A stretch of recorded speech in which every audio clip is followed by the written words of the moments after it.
Hello ಎಲ್ಲರಿಗೂ ನಮಸ್ಕಾರ. ನಮ್ಮ ಕಾಲ್ಪನಿಕ ಕಥಾಲೋಕ ಯೂಟ್ಯೂಬ್ ಚಾನಲ್ಗೆ ಸ್ವಾಗತ. ಇನ್ನು ಯಾರೆಲ್ಲ ಸಬ್ಸ್ಕ್ರೈಬ್ ಆಗಿದ್ದು ಬೇಗ ಸಬ್ಸ್ಕ್ರೈಬ್ ಆಗಿ ಹಾಗೆ ಮುಂದಿನ ಅಪ್ಡೇಟ್ಸ್ಗಳಿಗಾಗಿ ಬೆಲ್ ಐಕಾನ್ ಅನ್ನು ಒತ್ತುವುದು ಮರೆಯದು. ಶೇರ್ ಕಮೆಂಟ್ ಮಾಡೋದು ಮರೆಯದು. ಹೀಗೆ ಒಂದು ದಿನ ಕಳೆಯಿತು. ಸೋಮವಾರ ಕೂಡ ಬಂತು. ಕಾಲೇಜಿಗೆ ಬಂದಿದ್ದ ಗೌರವ್ ಅವಳು ಲೇಟಾಗಿ ಬರಲಿ ಎಂದು ಬೇಡಿದ. ಯಾಕಂದರೆ ಅವಳೊಟ್ಟಿಗೆ ಜಗಳವಾಡದೆ ಸರ್ ತುಂಬ ಮಂಕಾಗಿದ್ರು. ಭರತನಾಟ್ಯ ಹೇಳ್ಕೊಡೋಕೆ ಮನೆಗೆ ಬಂದವಳನ್ನು ಮಾತಾಡಿಸುವ ಪ್ರಯತ್ನ ಮಾಡಿ ಅವಳು ಬೂದು ಕುಂಬಳಿಕಾಯಿಯಂತೆ ಮುಖ ಹಾಕಿ ಲೇಡಿ ರೆಬಲ್ ಬೆಂಕಿ ಲುಕ್ಕು ಕೊಟ್ಟು ದೂರ ಇದ್ದದ್ದು ನೋಡಿ ಈಗ ಸೋಮವಾರ ಬೇಗ ಬರಲಿ ಎಂದಿದ್ದ. ಈಗ ಕ್ಲಾಸ್ಗೆ ಬಂದವನಿಗೆ ನಿರಾಸೆಯಂತೆ ಮಾಡರ್ನ್ ಮಂಜುಳಾ ಬೇಗ ಬಂದು ತನ್ನ ಜಾಗದಲ್ಲಿ ಕೂತಿದ್ದಳು. ನೋಡಿದವನು ಮನಸ್ಸಲ್ಲೇ ಅವಳನ್ನು ಕೆಣಕುವ ಬಗೆ ಹುಡುಕಿದ್ದ. ಯಾಕೆ ಮಂಕಾಗಿದ್ಯಾ? ಶ್ವೇತಾ ಕೇಳಿದ್ಲು. ಏನಿಲ್ಲ ಸುಮ್ಮನೆ ಎಂದು ಮುಖದಲ್ಲೇ ಬಿಂಕ ತೋರಿಸಿದ್ಲು. ಏನೋ ನೀನಂತೂ ವಿಚಿತ್ರ ಬಿಡು ಎಂದು ತನ್ನ ಪಾಡಿಗೆ ಕ್ಲಾಸ್ ಕೇಳುತ್ತಾ ಕೂತಿದ್ದಳು ಶ್ವೇತಾ. ಎಂದಿನಂತೆ ಅಟೆಂಡೆನ್ಸ್ ಹಾಕಲು ಎಲ್ಲರ ಹೆಸರಿನ ಜೊತೆಗೆ ಚಂದನ ಎಂದು ಅವಳ ಹೆಸರನ್ನು ಕರೆದಿದ್ದ. ಪ್ರೆಸೆಂಟ್ ಸರ್ ಎನ್ನುತ್ತಿದ್ದವಳು ಎಸ್ ಐ ಆಮ್ ಪ್ರೆಸೆಂಟ್ ಎಂದು ಮನಸ್ಸಲ್ಲೇ ಕೋಪ ತೋರಿಸಿದ್ಲು. ಕೇಳಿಸಿಕೊಂಡವನು ಓಕೆ ಲೆಟ್ ಸ್ಟಾರ್ಟ್ ಎಂದು ಬೋರ್ಡ್ ಮೇಲೆ ಸೋಷಿಯಲೈಸೇಷನ್ ಎಂದು ಬರೆದು ಎಲ್ಲರನ್ನೂ 10 ಗುಂಪುಗಳನ್ನಾಗಿ ಡಿವೈಡ್ ಮಾಡಿ ನೀವೆಲ್ಲ ಒಂದು ಸೀನ್ ಕ್ರಿಯೇಟ್ ಮಾಡಬೇಕು.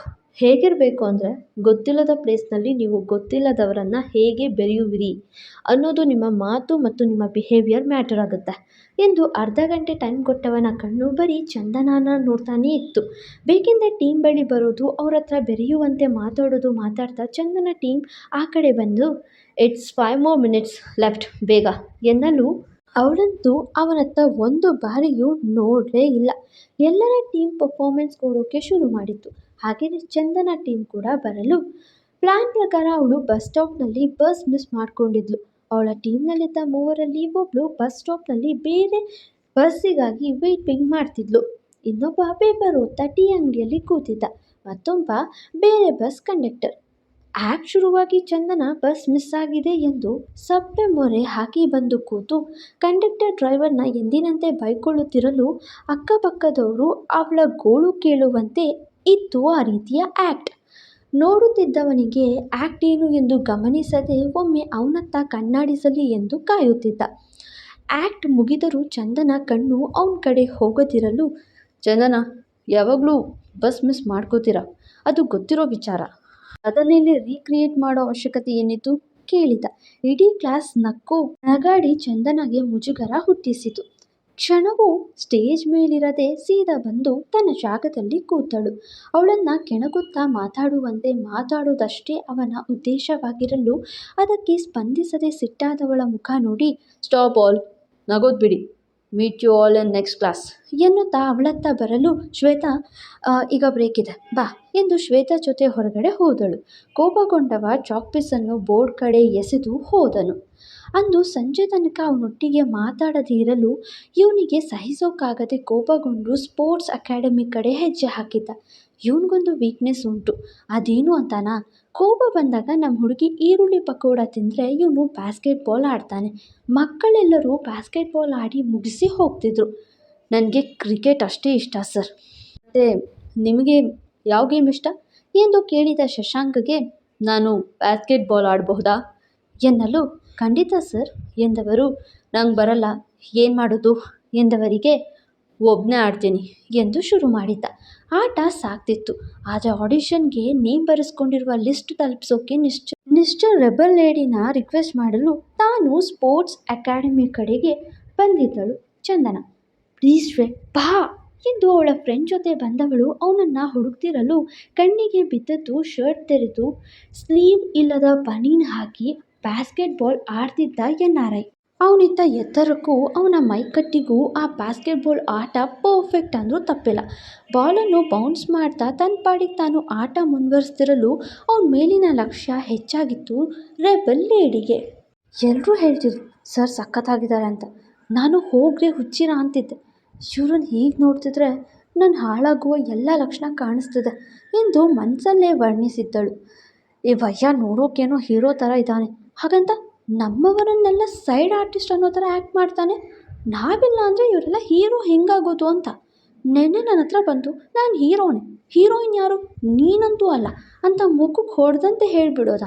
ನನಗೂ ಒಂದು ಮನಸ್ಸಿದೆ, ಆ ಮನಸ್ಸಿಗೂ ಬೇಜಾರಾಗಲ್ವಾ ಎಂದು ಬೇಸರ ಪಟ್ಟಳು.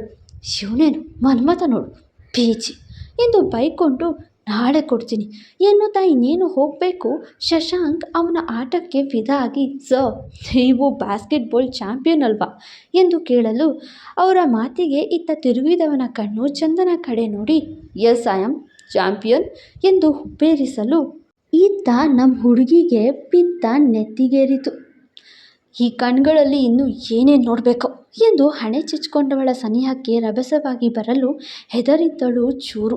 ಹಾಗೆ ಬಂದು ನೀರಿನ ಬಾಟಲ್ ಹಿಡಿದು ನೀರು ಕುಡಿದು, ನನ್ನ ಸೋಲಿಸುವವರು ಯಾರಿಲ್ಲ ಸರ್ ಎನ್ನಲು, ಅದೇ ಇಂಟರ್ನ್ಯಾಷನಲ್ ಲೆವೆಲ್ಲ, ಟಿ ವಿಲಿ ನೋಡೇ ಇಲ್ಲ, ಯಾವ ಚಾನಲಲ್ಲಿ ಬಂದಿದ್ರಿ ಬೀಜಿ ಎಂದು ರೇಗಿಸಿದ್ಲು. ಅವನಿಗೂ ಅದೇ ಬೇಕಿತ್ತು, ಅವಳ ಗುಂಗು ಮಾತು. ಅಲ್ಲಿಗೆ ಹೋಗೋ ಆಸೆ ಇರಲಿಲ್ಲ, ಅದಕ್ಕೆ ಟ್ರೈ ಕೂಡ ಮಾಡಲಿಲ್ಲ ನಾನು. ನಿಮಗೆ ಬಾಸ್ಕೆಟ್ಬಾಲ್ ಬರುತ್ತಾ ಎಂದ. ಬರುತ್ತಾನಾ, ಶೀ ಈಸ್ ವೆಲ್ ವರ್ಸೆಡ್ ಸರ್ ಎಂದಳು ಶ್ವೇತಾ. ಅದೇ ಮತ್ತೆ, ಈ ರಬಲ್ ಲೇಡಿ ಕೈಯಲ್ಲಿ ಆಗಲ್ಲ ಅನ್ನೋದೇನೂ ಇಲ್ಲ, ನಿಮಗೆ ಸರಿಯಾಗಿ ಬರುತ್ತೋ ಇಲ್ವೋ ಫಸ್ಟ್ ತಿಳ್ಕೊಳ್ಳಿ ಎಂದು ಮೂತಿ ತಿರುವಿ ಅವನಿಗೆ ಬೆನ್ನು ಹಾಕಿ ನಿಂತವಳು ಈ ಬೇರೆ ನನ್ನ ಹಾಕೊಡೋದಲ್ಲೇ ಇರ್ತಾಳೆ, ಮೊದಲು ಇಲ್ಲಿಂದ ಎಸ್ಕೇಪ್ ಆಗಬೇಕು.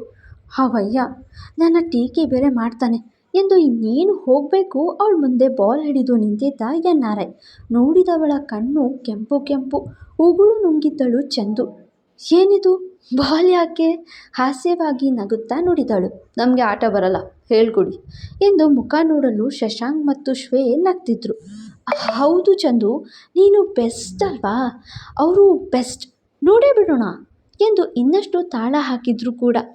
ನಾನು ಆಡಿ ತುಂಬ ದಿವಸ ಆಗಿದೆ, ಅದು ಅಲ್ಲದೆ ಮನೆಗೆ ಲೇಟ್ ಆಯಿತು, ಬೇರೆ ಯಾವಾಗಣ ಆಡೋಣ ಎಂದು ಹೋಗ್ತಿದ್ದವಳ ಮುಂದೆ ಮತ್ತೆ ಬಂದವ, ನೆಪ ಕೊಡಬೇಡ, ನಿನ್ನ ಕೈಯಲ್ಲಾಗಲ್ಲ ಎಂದು ಅವಳಿಗಷ್ಟೇ ಕೇಳುವಂತೆ ಹೇಳಿ ವಜ್ರಮುನಿ ನಗೆ ಬೀರಿದ್ದ. ಯಾರಾಗಲ್ಲ ಅಂದಿತ್ತು, ನನ್ನ ಕೈಯಲ್ಲಿ ಆಗದೇ ಇರೋದು ಏನೂ ಇಲ್ಲ ಮಿಸ್ಟರ್ ಗೌರವ್ ಭಟ್ ಅವರೇ ಎಂದು ತೋರ್ಬೆರಳು ತೋರುತ್ತಾ ಮುಂದೆ ಬಂದಿದ್ದಳು. ತಗೋ ball, 3 rounds, let see who will win ಎಂದು ಬಾಲ್ ಮುಂದೆ ಹಿಡಿಯಲು, ಕಮಾನ್ ಚಂದು, ಕಮಾನ್ ಗೌರವ್ ಎಂದು ಅಲ್ಲೇ ಚೇರ್ ಮೇಲೆ ಕೂತರು ಅವರಿಬ್ಬರು. ಬಾಲ್ ಹಿಡಿದು ರಭಸವಾಗಿ ಕೋರ್ಟ್ ಕಡೆ ಬಂದವಳಿಗೆ ಏನೋ ಗೊಂದಲ. ಸರ್ ಬೇಡ, ನಾಳೆ ಆಡೋಣ ಎಂದು ಬಾಲ್ ಕೊಟ್ಟು ಹೋಗುವವಳನ್ನು ನೋಡಿ ಜೋರಾಗಿ ನಕ್ಕನು. ಸೊ ಲೇಡಿ ರಬಲ್ ಹೆದರಿ ಪಾರಾಗ್ತಿದ್ದಾರೆ ಎನ್ನುವ ಅವನ ಮಾತು ಕೇಳಿದವಳಿಗೆ ಕೆಂಡದಂಥ ಕೋಪ. ತುಪ್ಪಟವನ್ನು ಸೊಂಟಕ್ಕೆ ಕಟ್ಕೊಂಡು ತಯಾರಾದ್ಲು. ಕಮಾನ್ ಎಂದು ಕೈಯಲ್ಲಿ ಕರೆಯುತ್ತಾ ನಕ್ಕನು. ಶುರು ಮಾಡಿದಳು ಬಾಲ್ ಹಿಡಿದು ಬೌನ್ಸಿಂಗ್ನ. ಅವಳ ಸುತ್ತು ಹೊಡೆದವನಿಗೆ ನಿಜಕ್ಕೂ ಬಾಲ್ ಸಿಗಲಿಲ್ಲ. ಅವಳ ಪವರೀಗ ಅರಿತವನು ಒಳ್ಳೆಯ ಆಟಗಾರನಂತೆ ಆಟ ಶುರು ಮಾಡಿದ್ದ. ಅವನನ್ನು ಸುತ್ತಿಸಿದವಳಿಗೆ ಬ್ಯಾಸ್ಕೆಟ್ ಬಳಿ ಬರುವ ಅವಕಾಶ ಲಭಿಸಿತ್ತು.